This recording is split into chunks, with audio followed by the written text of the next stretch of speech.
I really just need to do the intros at the end when I'm already warmed up and like ready to talk about stuff, because I feel like I'm asleep at the beginning of these. Anyway. Good morning. I'm Liz, and I like to knit, and this is a knitting podcast. Thank you for joining me today. I have one finished object for you. I have a couple of whips, and I have a project that I am excited to cast on in the near future. So stick around and we'll get into the knitting. Let's start with what I'm wearing. This is the Diffusion Shawl by Tetiana Otruta, and it is a free pattern available on knitpicks. This is a 5-color shawl as written. Calls for US size 5 or 3.75 millimeter needles. I don't know what the gauge is supposed to be. I don't know if I meant gauge. I don't really care. This is supposed to be a little bit smaller end size shawl, so I'm perfectly comfortable with that, but if you're a really big shawl person, you might want to like double check that you meant gauge. There's also the option to make it larger than this and more colors than this if you want. She doesn't explicitly include instructions for how to do that in the pattern, but you can kind of just extrapolate. So you're starting at the small end and you kind of get into this pattern of easy lace, garter, blend, easy lace, garter, blend, with increases written along the way. And you could just follow that for an extra segment or two, basically, if you wanted to. This is, as written, really good for a scrappy project. It calls for 800 yards total of yarn. There are definitely some projects on Ravelry that are really pretty that are knit in just like one color of like a color changing yarn or something like that. So would highly recommend. The other thing, oh, I didn't show you this, but there is a picot edge on the bind off, and it's so just easy and cute. I know people are really annoyed by bobbles sometimes, and also really annoyed by hold on, it'll come to me. I-cord, by an I-cord bind off. And this feels like it could be the worst of both worlds, but it is not. Basically, it's a free pattern, so I don't feel bad telling you, but you will like cable cast on 2 additional stitches every 8 and then just bind them all off as normal. So super easy, super fast. It's also only half of the triangle because you're like increasing and then you bind off on the other decrease, so it's not that long. And it's so cute, so why wouldn't you? Ah, love it. Anyway, I did make an original version of this in the like called for yarns in different colorways, basically. I was looking for a good pattern that I could make to kind of go alongside one of my friends' reserve the dates for her weddings, because I thought her color choices were just so good. And so I grabbed a bunch of different knitpicks yarns that kind of went with that color scheme in their various sock yarn ranges. I think the actual pattern calls for like a hawthorn and a stroll tweed or something like that, and you can use whatever you want. This is even a Patton's Croy, so it's a little thicker than most sock yarns, but you can't tell at all. It blends really well, so it's a fun playground. Like I said, it is super easy. The lace is just like knit 2 togethers and yarn overs. There's no fancy stitches or anything. And I'll probably knit another one of these. They're, like I said, really good for scraps, and you can really just have fun with whatever colors you want. Especially high contrast between the two, or I could also see like a nice little rainbow blend. I don't know. We'll see how that goes. All right, on to my first finished object, only finished object. And you probably could guess what it is if you've seen this podcast before. It is a little too heavy for the weather right now, so I am going to put it on, but only for while I'm talking about it, because otherwise I will sweat to death. So see you in a second with that on. She's done. It's about time, and I'm really happy with it. I put it on with the collar like this, but I really think I'll probably wear it more triple folded. especially inside. I think that's just kind of the aesthetic I want, and also I don't need yarn all the way up to here if I'm in a climate controlled area. But like I wore this to the office last Thursday, 2 Thursdays ago, and it was fine. We had a little bit of snow that day and I was like, perfect, I'm putting it on. I was weaving in the ends like the morning before I left for work, which I don't get up super early. Like I usually get up, make my coffee, leave the house. So taking the time to weave in ends prior to work, that was dedication. I really wanted to wear this girl before she ends up in my storage basically for an entire year. This is, I don't think I even said, this is a highly modified / sweater inspired by the Qanik Genser by Heidi and Anna Pickles. And it took me just shy of a month to knit.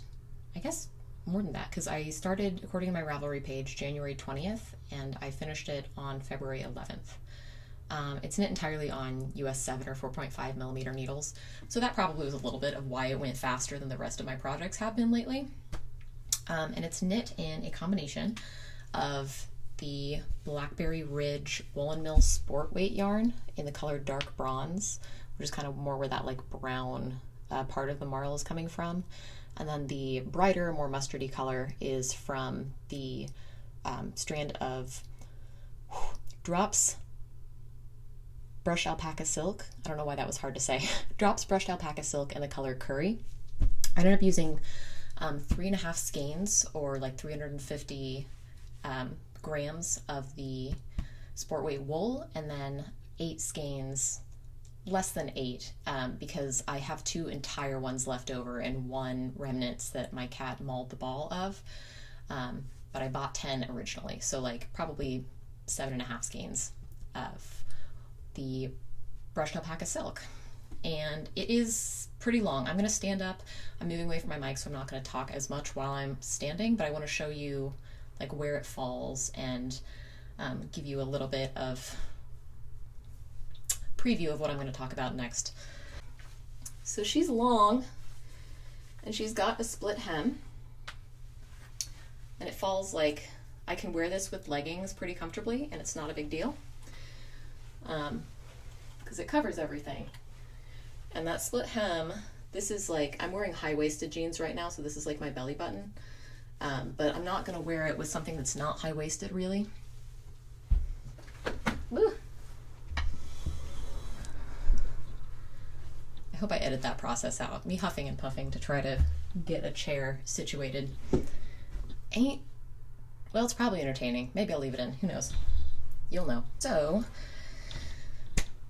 since the last time, what I was kind of trying to show you is I did end up, I know I talked about going back and cutting the ribbing and extending it a little bit more on the bottom hem, and I did end up doing that. I didn't even bother blocking it first because I wasn't sure how hard it was going to be to rip back after I had washed and blocked-ish this sweater, especially with that brushed alpaca. It's a lot harder to rip back the really fluffy yarns like that, and I thought that washing it and expanding it and then like letting it settle would probably make that even harder. So I just bit the bullet and extended the ribbing on the front. I think it was like this short, and I added more to it. I did do a tubular bind off for all of the cuffs, so my husband watched me just take a pair of scissors to cut off the tubular bind off for the sweater multiple times, completely unfazed. I also cut my hair last night impulsively at home, so like, the man he needs to keep me away from scissors. No, I'm an adult, it's my responsibility. And it's all turned out fine anyway, so who cares? But I did have to reknit part of one of the sleeves, and so I cut off this tubular bind off and ripped back and then knit, and then I did the same thing with the front hem. And the back hem, I had a good idea, so I didn't have to rip that back. I just knit it basically to the point where the hem, where the ribbing started on the front hem, and then I started the ribbing where that ribbing ended, if that makes sense. So the back is longer. Anyway, one thing that I do for tubular bind offs when I am holding a strand of fluffy yarn and a strand of non-fluffy yarn is I do not, like, I will break the fluffy yarn right before I start the actual sewn part. And I don't think, yeah, I didn't do setup rows for this one. I usually do just one set of setup rows for like a true tubular bind off, but I guess this is an Italian sewn bind off because I didn't do the setup rows. Fact checking Elizabeth will put something to let me know if I'm wrong. But you really can't tell that that sewn part was only done with the woolen strand because the fluff from the rest of the sweater kind of envelops that. I originally did that because I was playing yarn chicken on a mohair that I had for a sweater, and I realized, one, it's so much easier to do like your cast on and bind offs just in one strand, and two, you cannot see it, so it doesn't matter anyway. What else did I want to say about this? If I were going to make any changes, which I'm not, but if I would go back and like kind of do the process a little bit differently, this is not to say that I'm not extremely happy with the sweater, because I am. I would do it again this way also, but if I was going to make a sister sweater that looks kind of like this but had a little bit of differences, I would add a little bit more positive ease. Part of the reason I didn't do that in the first place is because I was kind of freestyling this. I didn't know how much extra yarn I wanted, so I think I only gave it like a couple of inches of positive ease around the bust. And you can see kind of right here is where I can tell if my sweaters are pulling across the back. I like squat and deadlift regularly, so I think I have more back muscle than I could, but also it could just be pulling across the front that manifests in the back.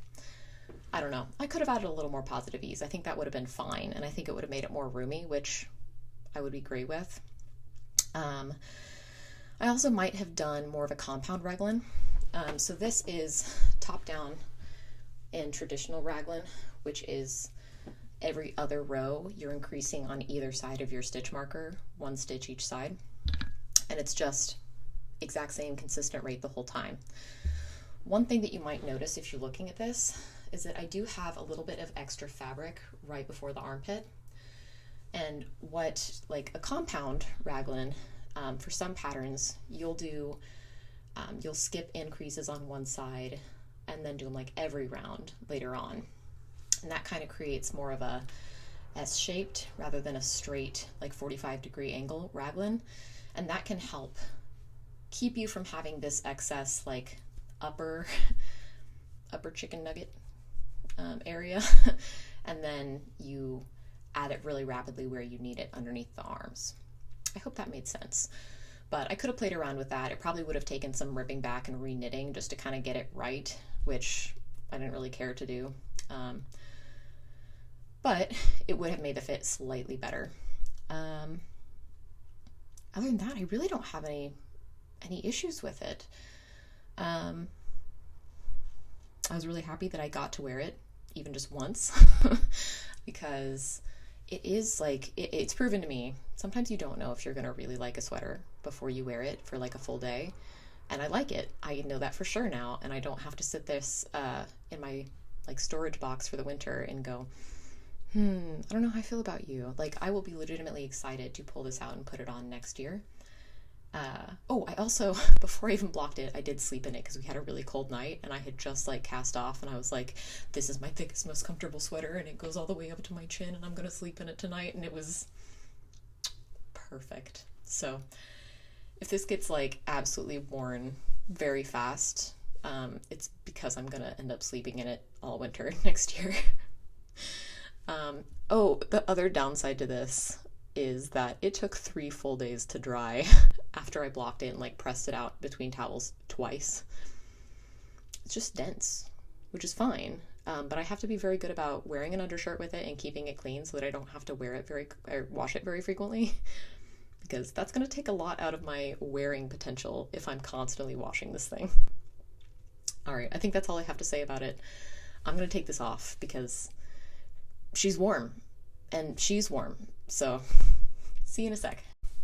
Alrighty, feeling fresh. Feeling like I'm not wearing an extremely thick sweater when I don't need it. Also feeling like I'm struggling to get a shawl on for like the 3rd time today. This is the hardest part about wearing shawls, is just like figuring out how to wrap them.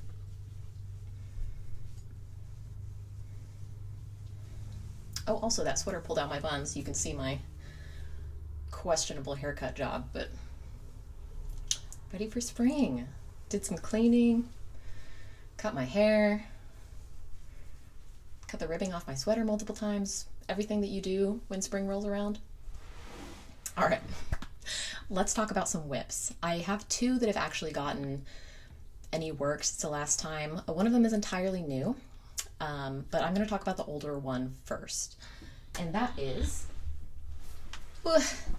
my Elton by Locatelli, which I'm very excited about still. And as we get into warmer weather, I think it's going to be a valuable thing to have, so I'd like to finish it quickly. And I'll talk about why I'm not working on it more exclusively. Oh, this is living in a bag that I got to support my local yarn store. Yay! Go Yarn Social KC. Not sponsored, but I am part of their points program, so anyway. Here is, oh boy. It's been in that bag for a few days.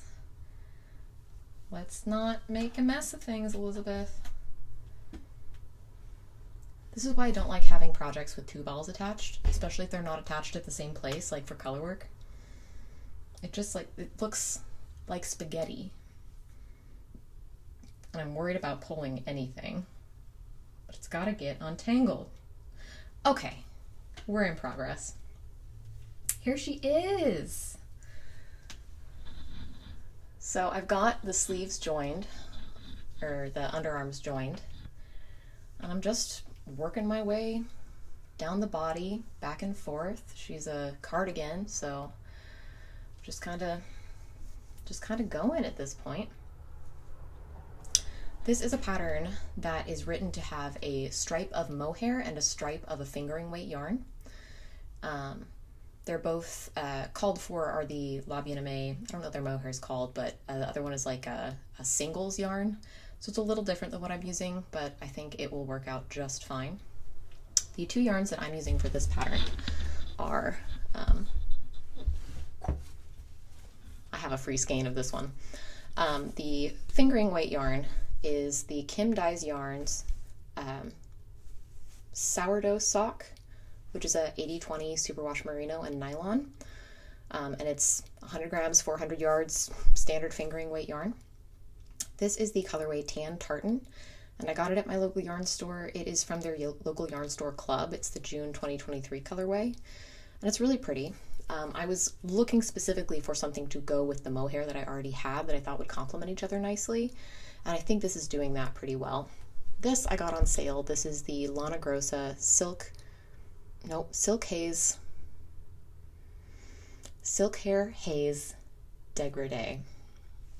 And I'll put the number of the colorway because it doesn't have a name, and I never remember it if it doesn't have a name. But this is, I bought 3 balls of this, and these are 50-gram balls. A lot of the mohair that I buy comes in 25-gram balls. I think I'm only going to use one of the 3 that I have on this sweater, so I'm going to have to figure out something else to do with this too. But that was kind of the point of the sweater, was what can I use this on? It does have a color changing element to it, which you can see in this sweater. Let me see here. If we look at the back, it's probably more apparent. So there we go, kind of lighter. And then you can see this band is more of a purpley pink than like a pale pink. And so it definitely does change color, but I also don't know. I was worried about it pooling if I used it like held alongside another yarn in a just standard sweater and like stockinette or something. And it's definitely not pooling, but it is creating a little bit of interest. I'm really excited for this sweater. I can't wait to have this in my wardrobe. And the speckles, because that Tan Tartan colorway is a little bit more of a speckle that has some oranges and some blues and some browns in there that I'm really enjoying. Even though it's kind of like a taupey pinky base. I think that that is going to be really nice. And I also think that because this is a sweater that's written with some positive ease, I'm not going to mind the mohair as much in warmer weather because it is going to be pretty breezy. Like you can see, even at this distance, you can see through that sweater. This is not going to be a by itself sweater. This is going to be a shirt underneath this sweater. but I think it'll go well over dresses. I think it'll go well. I can wear it to the office. I can wear it, just like toss it in my bag. Super lightweight. Excited to have it. I'm using a US 6 or 4 millimeter needle, which I think is a couple sizes larger than the pattern suggests, but that's why we do gauge swatches. And I'm still a little bit under gauge, but I really liked the fabric. So I'm knitting the size medium, which is for a 54-inch diameter. Nope, circumference, Elizabeth. Circumference. And that is going to be, I think it's recommended like 15 inches of positive ease, which is more than I usually like. So it's still going to be big, it's still going to be breezy, but it's not going to be that big because my gauge is a little bit tighter by like a stitch and a half. So I think we'll be okay. One thing that I was a little bit nervous about is how the armholes are as far as their diameter, because I mean, my arms don't look impressive, but the diameter is larger than like I think the pattern is written for as far as like my bust to arm ratio. So it's always good to check the schematic first off.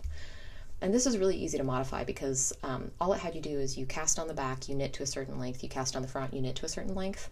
And I just added like just a smidgen more than I thought the pattern asked for. Like I think just like half an inch on either side to give me an extra inch of positive ease around that arm. I don't think I'm going to need that, but just insecurities / setting myself up for success in the future. Because later what we're going to do is we're going to pick up stitches around this armhole and knit down. So one thing that's important to note if you are going to do that is whether you have stitches cast on underneath the underarm after you join in the round. And this one does not. You're not casting on any additional stitches. You're just taking the stitches you have from the front, the stitches you have from the back, and knitting straight across. So I was vindicated in my decision to add a little bit of extra length because I wasn't going to get any extra arm circumference from casting on stitches there. So this is in progress. Oh, I forgot to show you last time, and I've written myself a note that says, don't forget the buttons again. Whoops. So these are the buttons that I picked out. I have 8 of them. There we go. And they're just plain white pearl buttons, but I think they'll look really nice with this. This has a picked up button band after the fact, and I probably won't wear it open. So those buttons are going to be on display. But I think that's going to be, they're just plain. I got these from the same thrift store that I got that acrylic yarn from last time. Gotta love a good crafting thrift store. Where do you guys get your buttons? Because other than this thrift store and Etsy, I don't have any sewing stores that aren't like a Joann's or a Michael's very close to me, but I'd like to find like the local yarn store equivalent. Maybe if there's like a bespoke, I don't know, where's your favorite place to get buttons? Because I like buttons, but I would like more variety of 8 or 9 button volumes than what I currently kind of have. So yeah, there's that. And then I think that's everything. Oh, the progress where I'm at. So the knitted sample that is on the pattern has 21 rows of mohair on the front because I counted. I was like, okay, hold on. I'm going to have to block this. It's going to get longer because of the superwash and the mohair. 1, 2, 3, 4, 5, 6, 7, 8. Okay, so I'm 8 rows of mohair. Should have approximately 21 on the body. So let's just keep on rolling. Hopefully I'll have some more progress done on this next time I show you. But I'm very excited about it. And I can't wait to have it. All right, let's move on to the thing that has actually probably taken up more of my knitting time in the past 2 weeks. For good reason, and I'll explain why. This is the Lisbeth blanket, not affiliated, just coincidence. And this is just a baby blanket. This is a pattern by Anja Heumann, and the baby blanket pattern is free if you're just like, how do I do that stitch pattern? There is a chart, I think it's written, but I'm using the chart. And then there is a sweater pattern that she has also that uses this same stitch pattern, but that is a paid pattern. So if you're brave enough, you'd probably reverse engineer it, but you know, give designers money when they do good work. So I'm gonna hold this up so you can see the stitch pattern. It is kind of a just like 1 by 1 cable back and forth over a couple of stitches, over a couple rows. Kind of makes this nice little pulled hatch pattern. And I really like it. I am using US size 5 needles, or 3.75 millimeter, and that's what the pattern calls for. I did not check if I got gauge. Once again, kind of like the shawl. It's a baby blanket. It's a small blanket. If it looks like a small blanket, I'm happy. And there's definitely variety in baby blanket sizes. This one is designed to be 23.6 inches by 30 inches. So not on the larger size. I'm thinking it's going to be more like a car blanket, or a like over the baby holder, what are those called? Carrier? I don't know, blankets. So not a big one. It's about halfway right now. So imagine this again. Boop, boop. I'm using the Juniper Moon Farm Pod yarn, which is 100% cotton. It's kind of a boucle. So that makes the stitch pattern a little bit less apparent, but I also don't think that matters very much. It's just a nice cotton yarn. I've made multiple baby blankets out of this for people, and I realized this week this is discontinued. I'm sorry. I'll stop doing that. But I had in stash, because I do make a lot of baby things out of this yarn, I had 3 skeins left. And one of them I had broken into to make a baby hat with little bunny ears, because somebody requested it. But I knew I could still get a baby blanket out of 2 3/4 skeins as well. So this pattern is written for wool, but 350 grams of wool. And I think this is just like, I don't know if this is girl math or real math, but I think cotton's a little bit lighter. So since they're both DK, I'm going to get more yardage for the skeins that I have versus if they were wool. I have no idea if that's true. Don't quote me on that. I should edit that out. That'd be irresponsible to leave it in. Anyway, the stitch pattern does look a little bit different. Like, I'm sure I already put up a pattern, but you can see like there are little holes in these. They're supposed to look like crosses. They look kind of like H's with a little eyelet in the middle. The effect is better from further back in the cotton yarn.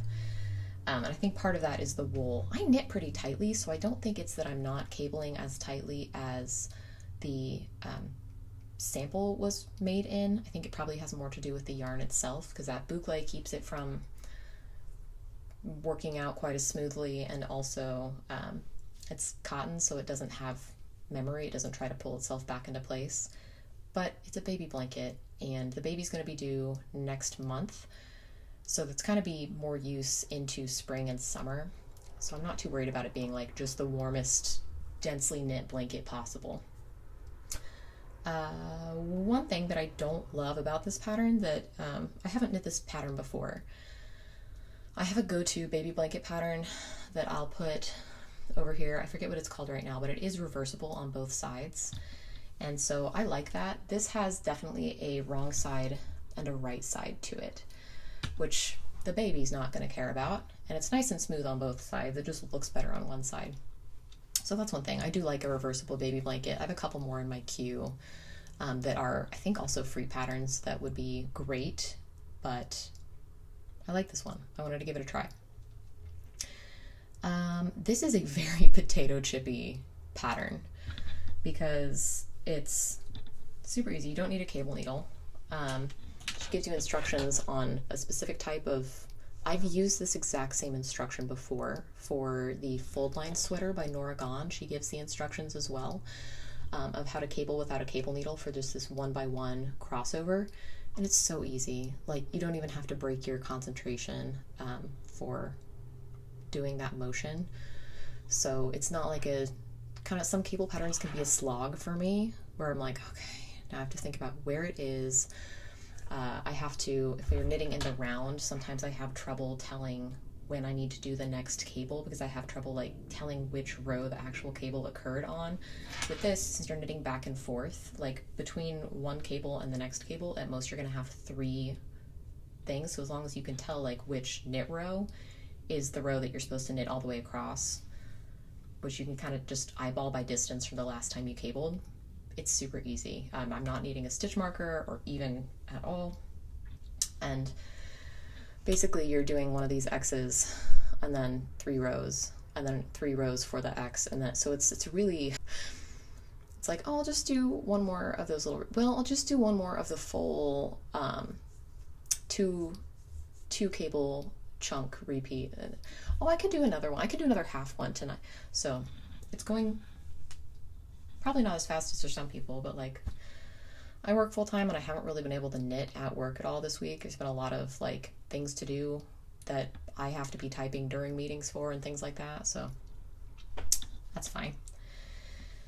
The reason that this has gotten most of my knitting time in the past week though is because we had the same day that I wore that Qanik Genser, we had a baby shower for one of my coworkers' now wife.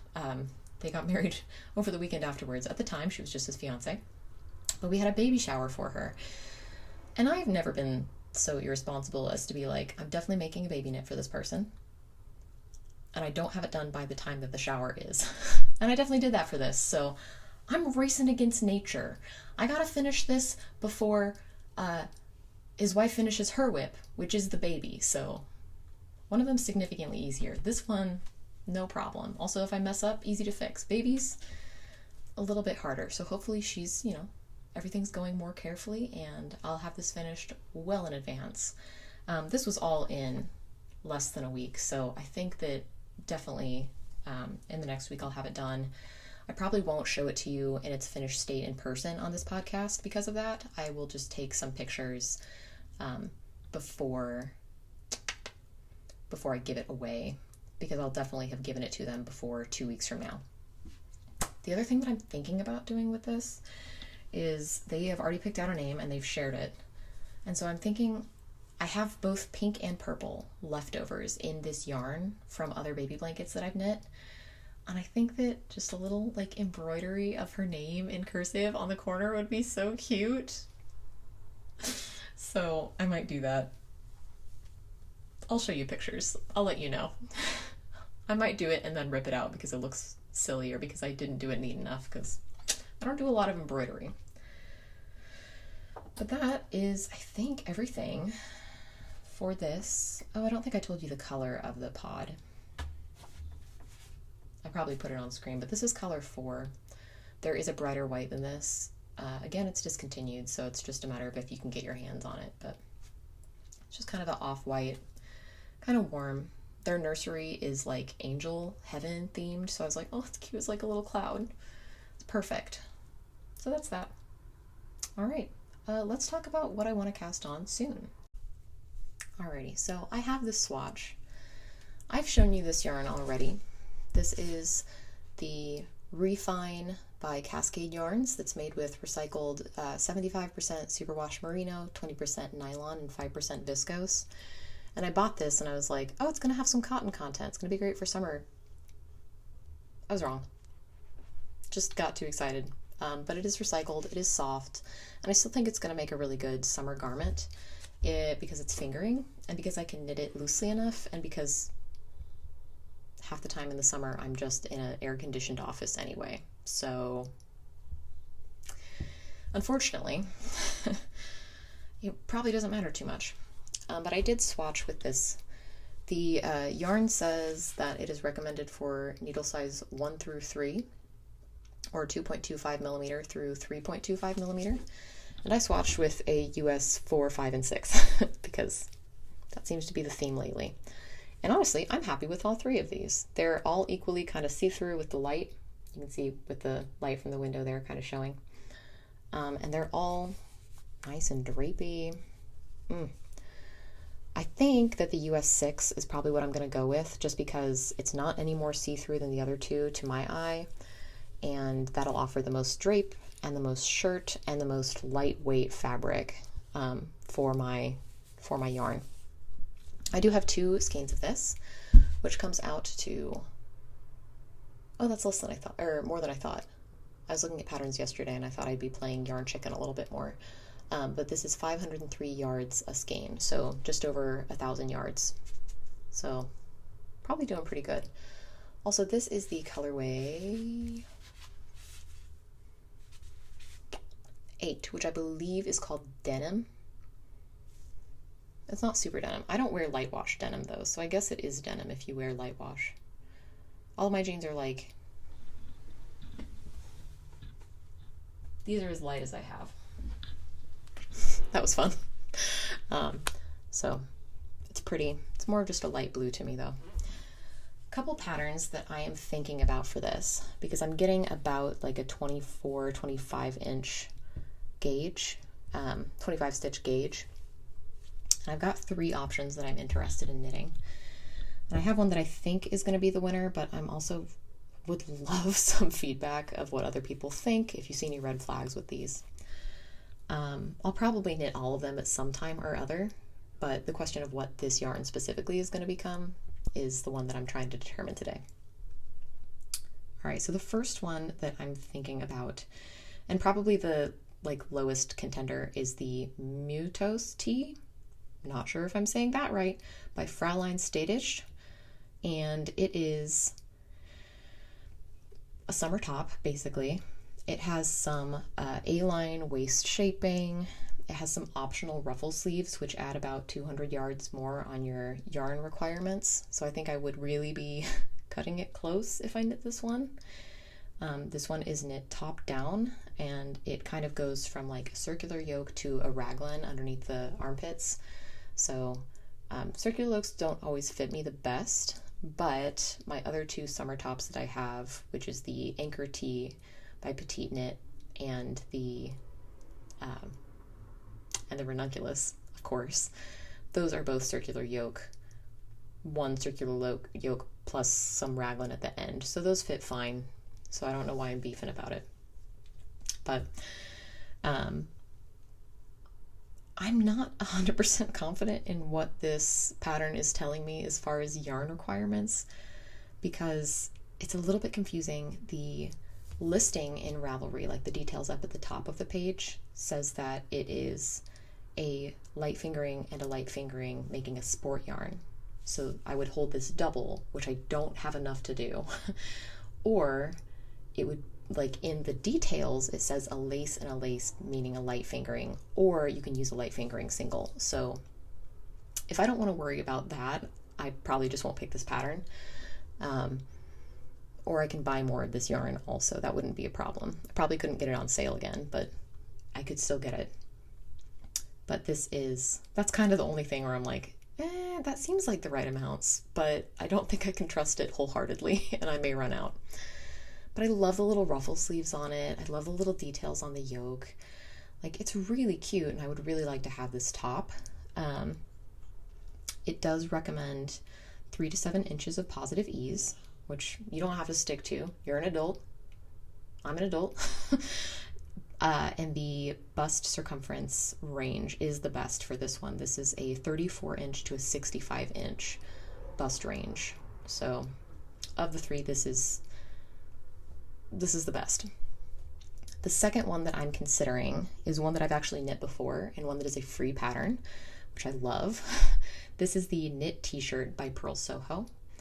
And it, like I said, is a free pattern.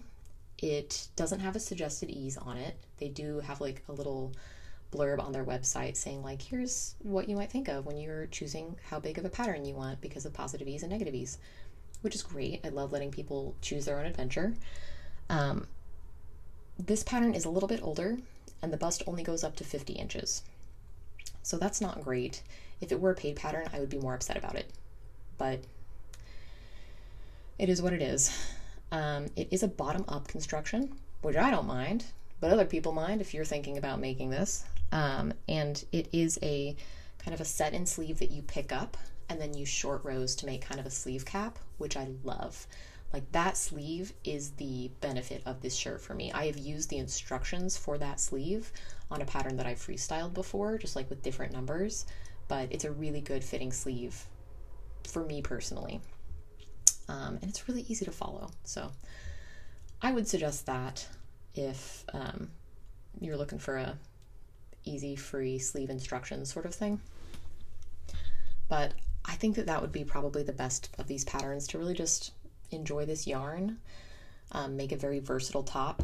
This pattern does have a like pocket instruction, which I didn't do the first time I knit it, and I wouldn't do this time. Also, that first tee that I knit, I did frog. So there is a risk of me just not wearing this. I think that the reasons that I didn't wear that first one were, one, that I was knitting it in a thicker yarn than I was supposed to. It was a bamboo cotton blend, so I was like, it'll be light, but it really was more, like it wasn't drapey. It was a thicker weight than I think the pattern really shines in. And then also there's a little bit of like garter detail that I didn't like and that I won't do again. So that is where, oh, I even have what that shirt became. I got 2 of these out of them in different sizes. This is the Lydia 2.0, and I'm sure that I will talk about this in the summer. But it's a lovely pattern, and this is not bad yarn. This is the Bamboo Pop by, I do not remember the maker. So it's a good yarn. It's just, it is like DK, which is not what this pattern calls for. It calls for a light fingering. So I think that I'll have more success enjoying that top in this yarn.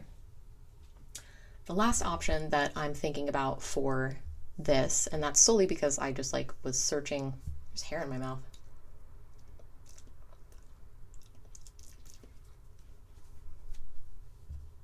The trouble with living with cats, and my husband also has long hair, is that I'm never sure if the hair in my mouth is mine. It wasn't mohair or alpaca though, like, so who knows? I'm just gonna have some tea real quick. All right, moving on. Like I was saying, just by putting in my gauge in the pattern search and saying like, okay, what t-shirts are available for this gauge with light fingering weight yarn? And what I found is the Only Blouse by Anka Strict. I've knit one Anka Strict pattern before, and it's fine. The only like really complaint I have with it is that I didn't knit it with the amount of positive ease recommended, and I didn't twist my stitches when I picked up the arm, so it's a little bit more noticeable. But I'll wear that someday and do a deep dive in it. But I like how it was written. It was very clear, so I think I would enjoy knitting this pattern too. It is a paid pattern. This one does go up to a 62-inch cap on the bust measurements, and it also recommends 5 to 10 inches of positive ease. And I think that there's a little blurb where like she recommends less ease for the larger sizes. So could be better, but honestly, size inclusivity could be better for every pattern. Anyway, I don't love that much positive ease. I wouldn't be using that much positive ease. The other thing I'm not sure about with this is there's little sleeve kind of gathery looking things. I would have to actually buy and read the pattern in order to tell if it's just the way that it's hanging on most of these or if there's actually like decreasers or something that bunch the sleeves in. But I'm not sure I like that aesthetic. I think I could very easily not do that. I think I could modify it. When I wrote my notes, I was much more worried about yarn chicken because I think that the size I would want to knit would be like exactly 900 yards, and I have 100 more yards than I thought I would. So that's that. I think I could easily modify that to be something that I would also enjoy. So yeah, I'll probably cast this on before the next time unless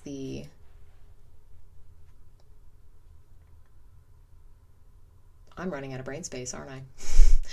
Unless the Locatelli pattern, the Elton, unless that is really just striking joy, I'm not running into any like strain concerns with doing the same needles and the same yarn over and over again, I will probably cast this on by the next time we talk in a podcast setting.